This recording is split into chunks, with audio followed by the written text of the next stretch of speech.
The year was 1822, and Charleston carried a silence that felt older than the cobblestones beneath its carriages. On the Whitmore estate, that silence was law. It clung to the rafters, seeped into the cotton, hid beneath floorboards washed too often with water that was never quite clear. The big house stood like a monument to secrets, its shutters always half closed, its hallways padded so footsteps could float without echo. Elijah Whitmore, the master, liked things quiet, not the quiet of peace, but the quiet of control. He did not raise his voice nor strike with his hands. His cruelty was recorded instead in a small, leather-bound notebook in which he catalogued bodies as if they were crops: weight, strength, compliance, wombs. He chose women the way breeders chose mares. Charity had been one of them since girlhood, selected not for beauty or temperament, but for a terrible resilience that refused to shatter even when everything else broke. She had delivered life more times than she could count, and yet had never been allowed to keep even one heartbeat close to her chest. Each baby was taken, reassigned, hidden, or erased. And still, she breathed. Night fell heavy over the quarters, the kind of darkness that made the swamp seem endless. On a straw pallet inside a cabin too small for grief, Charity labored once more. Her belly, at 62 years old, stretched taut with a burden that should have been impossible.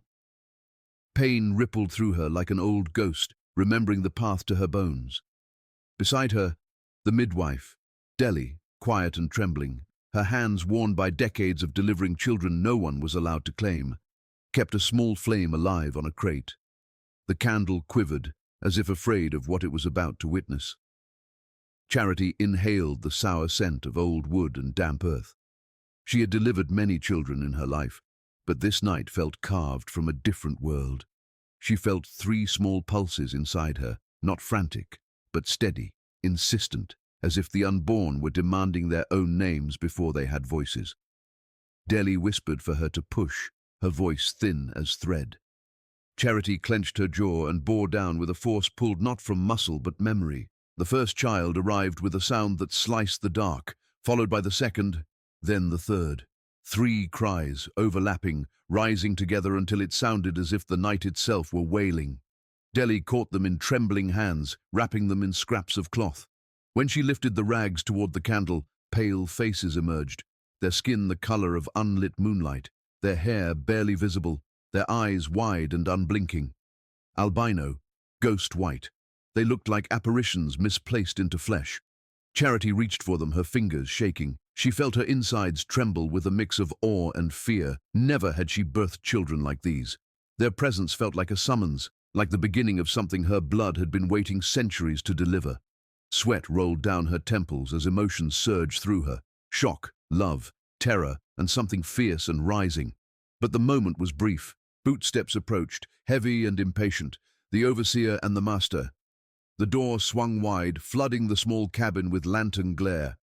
Whitmore's eyes widened, his breath catching as he beheld the 3 pale infants crying on the straw. He stepped closer, face drawn with both fascination and disgust, as if he were looking at something sacred and forbidden. He reached out and brushed one of the boy's arms. The child flinched. The master's jaw tightened. Charity felt her heartbeat slam in her chest.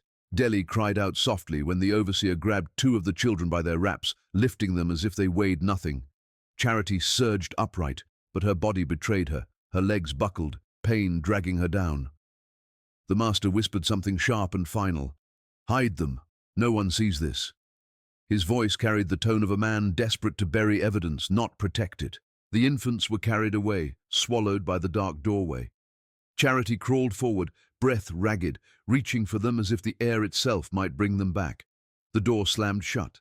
Silence followed, broken only by her labored breathing and the soft, shaken weeping of Deli. The candle had guttered out, leaving the room drenched in shadow. Charity pressed her palms to her empty stomach, feeling the ghost weight where life had been minutes ago. She whispered into the dark, barely audible. "They are mine." She repeated it until the words anchored her like a heartbeat. Her children, these 3 strange, pale boys, were not to be erased like the others.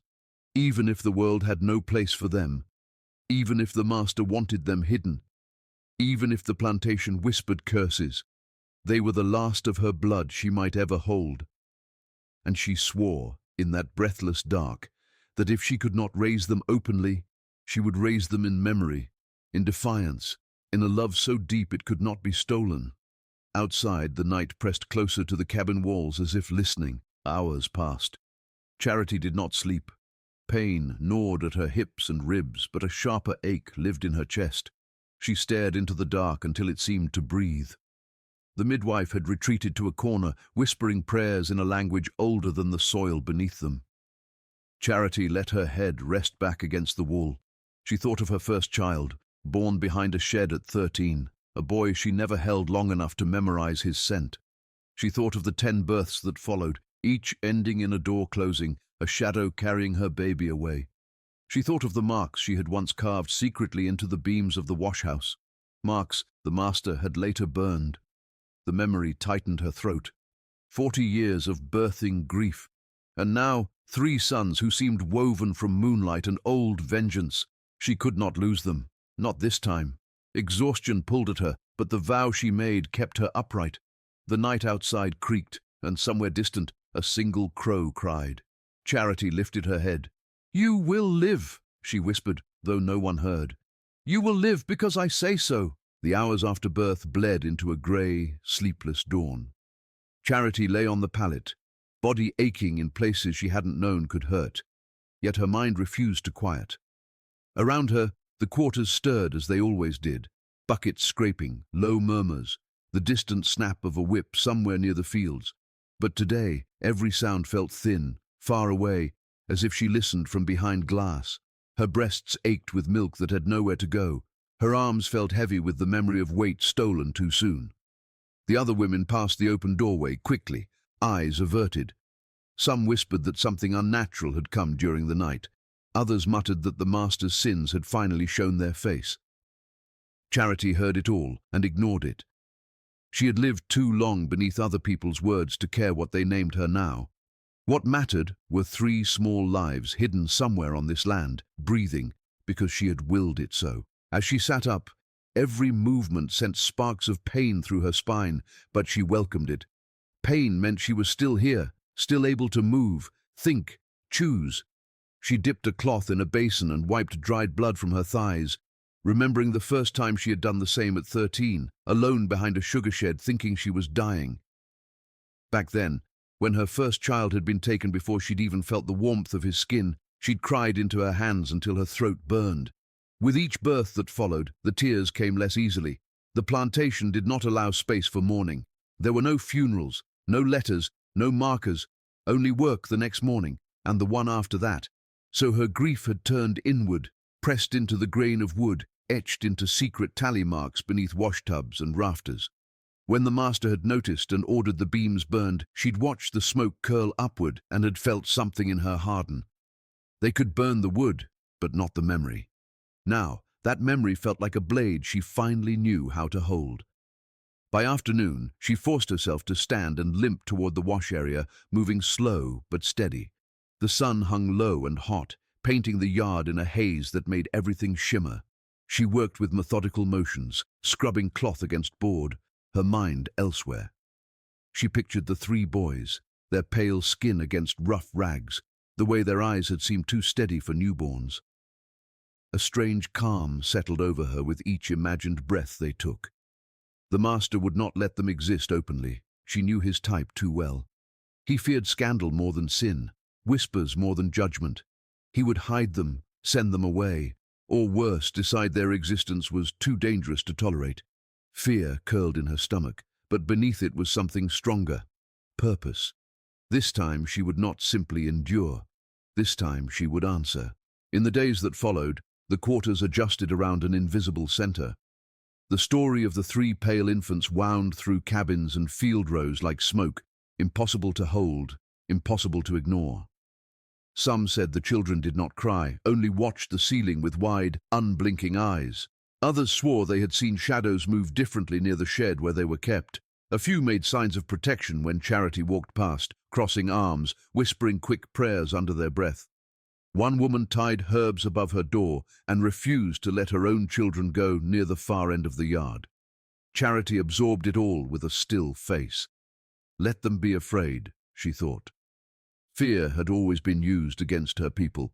For once, it could work in their favor. Each evening, when she could slip away unnoticed, she found her way to the shed. Inside, the air was thick and warm. The boys lay side by side in a crate padded with cloth. They quieted when she entered, as if recognizing the rhythm of her steps. She washed their tiny limbs with a damp rag, whispering in a tongue half-remembered from songs her mother had once hummed on the ship, a language she had almost lost, but not entirely. She did not call them it or them the way the master and overseers would. In her mind, she gave them names, one for the boy whose eyes never seemed to wander from the corners of the room as if he saw things others could not, one for the child who turned instinctively toward the slant of light through the cracks, one for the baby whose grip around her finger was fierce, refusing to let go even when he drifted toward sleep. She didn't dare speak the names aloud where walls could hear, but she rolled them silently on her tongue, tasting them like a secret feast. For the first time in her long life, she felt the fragile beginning of motherhood, not just as a duty forced upon her body, but as a choice she claimed with her heart. It didn't last. Men like Elijah Whitmore did not allow stories to grow taller than themselves. One afternoon, the plantation's chief driver, Ruthven, a man whose reputation for cruelty preceded his footsteps, made his way across the yard toward the shed. His shadow cut a sharp line over the dust, long and unforgiving. Charity saw him coming and moved to block the doorway, but he brushed past her with a smirk that carried years of unspoken power. "I heard you hiding curiosities in here," he said, his tone dripping false amusement. "Master's little mistake." Charity's pulse thudded in her ears. She stepped inside after him, heart pounding, but kept her face steady. The crate sat in the corner, rags stirring slightly with small movements beneath. Ruthven approached it, lifting the cloth with one gloved hand. He recoiled, just for a second, when he saw the pale faces staring up at him. "Lord," he muttered, "what sort of thing is this?" The boys did not cry. They simply watched him. That seemed to unnerve him more than any wail would have. He reached down as if to prod one, testing whether they were real. Charity's voice cut through the dim like a blade wrapped in cloth. "Best you don't put hands on them." Ruthven turned, eyes narrowing. "You forget yourself," he snapped, stepping closer to her. He grabbed her wrist in a bruising grip, expecting the familiar flinch, the drop of the gaze. Instead, Charity held his stare. "Some things you touch," she said quietly. "Don't let go easy." His grip tightened, knuckles whitening, then loosened when he realized she was not going to plead.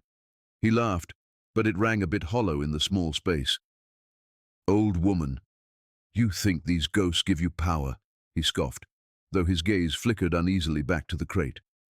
One of the boys lifted his hand and curled his fingers, as if testing strength. Ruthven drew back. Shaken for a breath, he tried to hide behind another laugh. Then he left, muttering that the master would hear of this. That night, the plantation did not settle the way it usually did. There was a weight in the air, a tension threaded through the calls of night insects and the low murmur of exhausted voices. Charity sat awake outside her cabin, eyes on the darkness beyond the fields where the swamp began. She knew what Ruthven's visit meant. A meeting behind closed doors. Plans made over glasses of brandy. Decisions that would never consider her heart. She didn't know what the master would choose, but she knew the pattern. When something threatened his order, he didn't argue with it. He erased it. The thought of the boys being carried away, sold, smothered by silence, folded into other people's ledgers, made her chest tighten until she could barely breathe. But woven into her fear was clarity. She had lived a lifetime of loss. These children were not just another 3 to count and forget. They were the last sparks of a fire she had been forced to swallow. And before dawn, she realized, she would rather move through the swamp in darkness with them than wake to another day on this land without them at all. Whispers moved through the quarters like creeping vines after Ruthven's visit. People spoke in guarded tones, never louder than breath, about pale infants who did not cry, who watched the world with eyes too old for their size. Some said the boys arrived under a bad star. Others claimed they were signs, warnings carried in flesh. A few believed they were retribution, though none dared say for what. Charity heard every whisper without reacting. Fear had become her companion so many years ago that she no longer felt its bite. Instead, she listened for patterns in the murmurs. Patterns told her which men were restless, which women prayed longer at night, which corners of the yard she should avoid. She had survived decades by reading danger the way others read scripture, and now danger was circling again, closer this time, imminent. For 2 days after Ruthven's intrusion, the master remained locked behind his study doors. Servants carried in trays of food that returned untouched. His wife paced the upper hallways, clutching her shawl, whispering to anyone who would listen that something unnatural was happening in the house. She spoke of cold drafts with no open windows, of creaking sounds in empty rooms, of waking in the night to see shadows that did not belong to lamps or furniture. Yet it was not the house that troubled Charity most. It was the stillness in the fields. The overseers were quieter, their movements cautious, as if they sensed the ground itself shifting underfoot. The plantation seemed to be holding its breath. On the third evening, just before the sun bled below the tree line, Charity slipped toward the shed. The air was thick with humidity, carrying the scent of moss and stagnant water. Fireflies flickered through the dusk, like fragments of light trying to escape the dark. Inside the shed, the boys lay awake. They did not fuss at her entrance, only turned their heads in her direction with silent recognition. She knelt beside them and stroked their pale foreheads. "Hush now," she whispered. "Mama's here." The words felt strange on her tongue. She had not spoken them in decades, but they fit her as naturally as breath. For a moment, peace settled around her, soft and trembling. She held it carefully, knowing it would not last. Her heart throbbed with a mix of terror and certainty. Not long after she left that night, the peace cracked. Ruthven returned, but this time not alone. 2 overseers trailed behind him, boots striking the ground with purpose. Their lanterns cast long, crawling shadows against the sheds. Charity watched from behind a stack of wood as they approached the place where her sons were hidden. Ruthven pushed open the door with a violent shove. The lantern light spilled into the cramped space. The men stepped back almost immediately. The crate was empty. Rags scattered, no trace of the boys. Ruthven cursed under his breath, kicking the crate until it splintered. "They're here somewhere," he growled, "and when I find them, that woman won't be breathing after." Charity remained silent in the dark, heart pounding so hard she feared it might betray her. But the overseers soon left, whispering among themselves about tracking dogs at dawn. When the yard finally grew quiet, Charity slipped through the shadows toward the swamp. The ground softened beneath her feet, the earth turning from packed soil to damp mud. Spanish moss hung low from bent branches, brushing her shoulders as she moved deeper into the wilderness. She followed the narrow path she had walked in secret many times before, paths she'd learned from elders who had escaped punishment by hiding where even dogs hesitated to sniff. At a hollowed cypress tree, she paused. 3 pale shapes huddled inside, blankets pulled around their small forms. Relief washed over her so sharply it nearly took her off her feet. She knelt in the mud, pressing a hand against the rough bark. "Good boys," she murmured, "quiet as breath." The boys did not cry. They only watched her with steady eyes, as if waiting for the next instruction. Charity lifted each child with slow, careful movements, tucking them against her chest. Their silence unnerved her sometimes, but tonight she was grateful. Any sound could draw attention. She carried them back through the swamp until she reached the quarters again, slipping between cabins like a shadow. She came to rest behind her own small dwelling, the moon a pale strip above the roofline. She lowered the boys onto a folded blanket hidden beneath a cluster of tall weeds. For now, the bushes shielded them from sight. She crouched, brushing a trembling finger along each face. "We got to be clever now," she whispered. "Clever and brave." She sat with them until their blinks grew slow, their bodies softening into sleep. Only then did she rise and return inside. The next morning erupted with chaos. At first light, a mounted overseer rode through the quarters, shouting orders. Dogs barked wildly, pulling at their leashes, noses pressed to the dirt. Men were forced to line up, women pushed aside as the search began. 3 infants, Ruthven barked. "Find them and bring them to the master." Charity dipped a shirt in her wash barrel, pretending she hadn't heard. A driver approached her, suspicion in his eyes. "You seen any babies?" he asked. "Not since sunrise," she replied evenly. Her calmness seemed to irritate him, but he said nothing. The dogs sniffed at doors, at corners, at the shed. One lingered near the bushes where the boys had slept, nose twitching, but before it could bark, a crow cawed sharply from the tree above. The dog startled, whined, and backed away. Charity kept scrubbing the cloth in her hands, though her heart hammered. By midday, the search had found nothing. Ruthven's frustration boiled over. He shattered a bucket with one kick, splinters scattering across the yard. "She knows," he hissed. "She's hiding something." He marched toward Charity, but she did not move. "Where are they?" he demanded. Charity wrung water from the cloth. "Gone," she said quietly. "Gone like the others." Her words hit him like a slap. His face darkened, but something in her expression kept him from striking her. For the first time in his life, he hesitated. Charity's eyes held a depth he didn't understand, something old and unmoving. He stepped back. That night, while the quarters slept under a blanket of uneasy silence, Charity carried her sons into her cabin. She placed them safely beside her, whispering to them the way a storyteller whispers to a flame. She spoke of rivers that hid runaways, of trees that held memory, of ancestors who had survived storms unspoken by history. As the boys drifted into sleep, Charity felt something shift inside her, a shape that had been growing slowly, patiently, now pressing outward. She was not simply a woman who had survived. She was a woman who had endured and remembered. And with 3 pale sons tucked against her side, she understood she was also something more, the keeper of a reckoning that no man on that plantation could stop. "Rest now," she murmured into the dim. "Tomorrow, our work begins." The days following the failed search carried a tension that wrapped itself around the plantation like a tightening vine. Workers moved through the fields with lowered heads, but their glances held questions they dared not voice. Even the overseers walked differently, more cautiously, glancing over their shoulders as if something unseen trailed just behind them. Charity noticed every shift, every tremor. The land itself seemed restless, as though the earth had begun murmuring a language long buried under cotton and sorrow.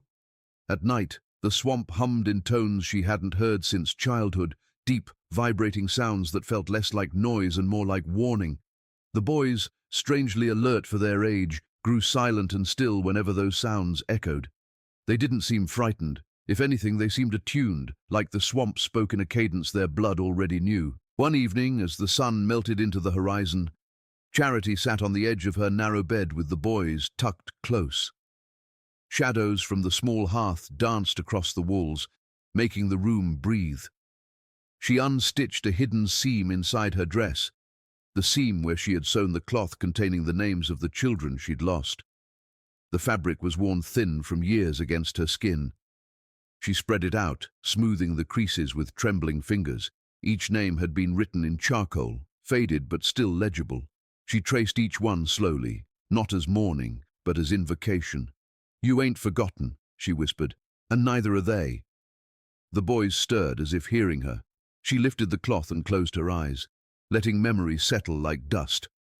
For the first time in decades, she allowed herself to speak to the ones she had carried but never kept, her lost sons and daughters. Her voice was quiet, steady. "Your brother's breathing now," she said, "and I'm done letting the world decide which of my children get to live." Later that night, after the quarters had sunk into exhausted sleep, Charity carried the boys outside. She moved toward the edge of the woods where the swamp line began. Fireflies drifted around her like sparks peeled from the dark. She knelt in the grass and placed each child before her, forming a small circle. The air thickened. A soft breeze stirred, although no storm approached. She took a piece of charcoal from her pocket, the same charcoal she once used to mark the beams the master burned. With careful strokes, she drew 3 small symbols on the earth in front of the children. She didn't remember the meaning of the symbols, not exactly, but her hands moved with the certainty of inherited instinct. Her mother had once whispered that memory could survive even when language was lost. Charity felt that truth pulsing now through her veins. The boys watched her closely, eyes bright in the moonlight. They didn't cry or squirm. Instead, they leaned forward just slightly, as if recognizing something ancient in the symbols etched before them. Charity spoke again, her tone low and hushed. "This ain't a spell," she murmured. "It's remembrance, and remembrance got its own kind of power." As if in response, the trees rustled softly, though the air remained still. A crow landed on a branch above them, its feathers glossy beneath the moon. It tilted its head, studying the children with uncanny patience. Charity looked up, meeting its gaze. The bird did not flee. Instead, it let out a single measured caw, soft, almost acknowledging, then took flight, disappearing into the shadows. Charity exhaled slowly. She felt something shift, subtle but undeniable. Something was watching over them. By morning, word spread that Ruthven had left the plantation in the middle of the night. No announcement, no explanation. His horse was found tied near the river, saddle crooked, reins dragging in the mud. Some whispered he had fallen ill. Others muttered he fled from whispers of witchcraft. But the truth swirled through the quarters in quiet, trembling currents. He had seen something near the edge of the swamp, something that followed him with pale eyes and silent steps, something he could not outrun.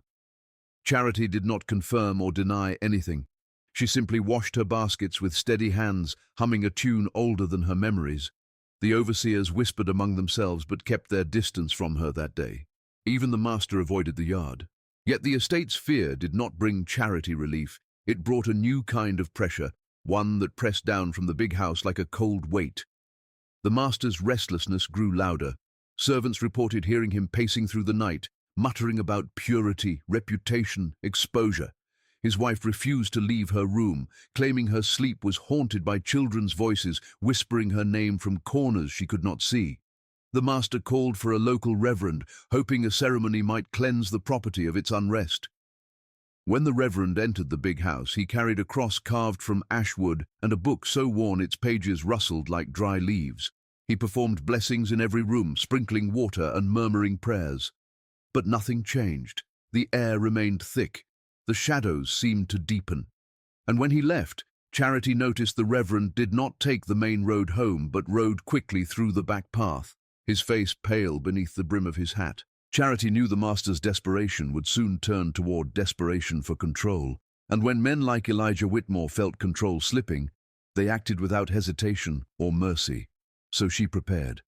That night, she took a rusty tin from beneath her bed, the one that once held buttons and sewing needles.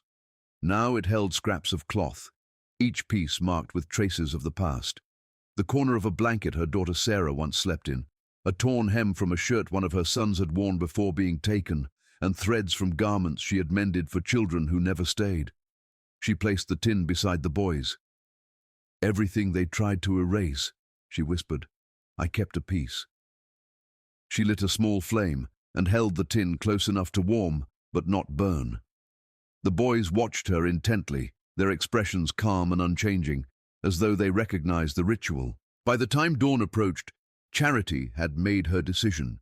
She would not wait for the master to decide her son's fate. She would not let the plantation write another tragedy into her life.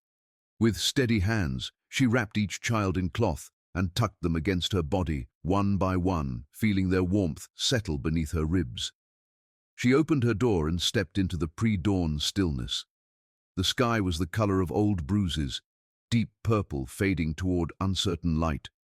The yard was empty, quiet in a way that felt anticipatory. Charity walked with calm purpose, heading toward the swamp path. For a moment, she paused and looked back at the quarters, at the cabins, the worn ground, the place where her life had been carved and scarred for so many years. Then she turned away. "Come on, my boys," she murmured. "Night's nearly over, and we got things to set right." The path ahead was uncertain, but Charity no longer trembled.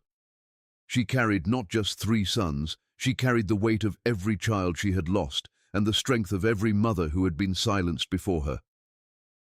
The reckoning had begun. The swamp greeted Charity with a silence so complete it felt like a held breath. Dawn pressed weak light between the trees, turning the mist into thin ribbons that curled around her ankles as she walked. The boys rested against her chest and hip, wrapped in cloth she'd stitched the night before. Their pale heads peeked from the fabric, eyes open, watching the world with an eerie calm. Each time she looked down at them, something inside her steadied. They were small, so small, but they radiated a presence that made the swamp seem less like an enemy and more like an inheritance. Charity moved slowly, testing each step, knowing the path by memory more than sight. The swamp had always been a place of hiding, where fugitives sought cover, where secrets sank beneath mud and water. Now, it felt like a place of choosing. She reached a clearing where the roots of massive cypress trees twisted up from the earth like ancient hands. Sunlight filtered through the branches, faint and cold. She placed the boys on a patch of soft ground, covered in moss, then knelt before them. For a long moment she simply breathed, letting the weight of her decision settle in her chest. "This land wasn't made for us," she whispered, "but we survived anyway, and now you will too." She touched each forehead gently. Their eyes blinked slowly, as if absorbing her words into the spaces beneath their bones. Charity reached into her dress and retrieved the tin containing the scraps of memory, the fragments of cloth from the children she had lost. She opened it with steady hands and laid the pieces beside the boys. The swamp stirred. A quiet rustle sifted through the reeds. Crows gathered on low branches, their black eyes fixed on the clearing. Charity didn't flinch. She had lived through enough to recognize when she was being judged and when she was being witnessed. This felt like the latter. She lifted the strip of cloth that held the name Sarah, traced the faded charcoal letters with her thumb, then pressed it into the moss. "I ain't burying you," she murmured. "I'm lifting you." One by one, she placed each scrap around the boys in a loose circle. When she finished, she sat back on her heels and inhaled. The air tasted of pine and memory. She felt something shift, quiet, almost imperceptible, but real. It wasn't magic, it wasn't curse, it was acknowledgement. The past had finally gathered around her. Back at the plantation, the master awoke to a house thick with dread. Windows rattled though the air was still. The servants spoke in trembling whispers. The dogs refused to leave their kennels. Elijah Whitmore felt panic blooming in his chest as he realized the infants were gone. His thoughts spun in circles, shame, fear, anger, until they narrowed down to a single intention: reclaim control. He stormed into the yard with 2 overseers at his side, shouting for riders, for dogs, for lanterns. But just as the first orders left his lips, the ground beneath his feet seemed to quiver, faint as a warning. The dogs howled, not in eagerness, but in fear. One refused to move forward, another backed away, tail tucked. The master's face drained of color. Something was wrong with the land itself. Charity emerged from the woods before any search party could form. She walked with her sons bound close, her posture neither desperate nor fearful. A quiet storm lived in her eyes. Several workers paused when they saw her approach, their breath catching. This was not the Charity they had always known. Quiet, obedient, bowed by grief. This was someone transformed by purpose, lifted by something older than fear. She stepped into the center of the yard, every gaze drawn to her. The master froze where he stood, struck speechless. He looked at the pale children clinging to her and felt the same prickling fear he had tried to silence for days. "Give them to me," he demanded. His voice trembled. Charity did not oblige. "They ain't yours," she said softly, "and they never were." The overseers stiffened, waiting for the master's order. But before anyone could move, a wind cut across the yard, a sudden gust that stirred dust into a spiral. The children blinked, unbothered. Charity lifted her chin. "You took from me for 40 years, she continued, her voice steady as stone. "But you don't take again, not these." Whitmore's jaw clenched. He stepped forward, but his next words were swallowed by a sound that vibrated through the air, a low rumble like distant thunder. The trees at the edge of the yard trembled. The swamp seemed to exhale. A dozen crows shot from the branches, sweeping low in a dark wave before disappearing into the sky. The master stumbled back, face pale. Something inside him cracked, not physically, but in the place where his certainty had lived. You'll bring ruin," he whispered. Charity's gaze hardened. "Ruin came long before me. I'm just showing you where it sat." She turned from him and walked toward the slaves' quarters. No one stopped her. Not the overseers, not the workers, not even the master whose voice had commanded the entire estate for decades. She entered her cabin, gathered her few belongings, the tin, a blanket, a handful of dried herbs, and stepped out again. The boys clung to her with quiet trust. As Charity walked toward the road leading east, several women from the quarters stepped forward in silent recognition. One reached out and touched the cloth wrapped around the infants, her fingers trembling. Another whispered, "Go on, sister." Charity nodded, her chest tight with gratitude she had not expected to feel. She glanced once over her shoulder. The plantation stood shrouded in a strange stillness.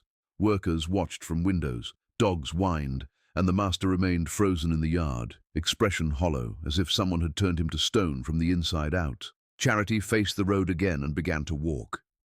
The boys remained pressed against her, warm and alive. The sun climbed higher, burning mist from the air. With each step she took away from the plantation, her shoulders felt lighter, her breath steadier. She did not know what lay ahead, maroon camps deep in the swamps, hidden communities of the free, or some place untouched by the Whitmore name, but she knew she would not walk backward. Her past no longer chained her. It marched beside her, a quiet army of names carried in memory. As the plantation shrank behind her, the wind shifted, carrying the faintest echo of something like a song, soft, wordless, rising from the quarters she was leaving. Charity stopped just long enough to whisper a promise into the morning air. "I kept them alive," she said, "and I'll keep them free." Then she walked on, her sons at her heart, her grief transformed into purpose, her steps steady on a road she claimed as her own.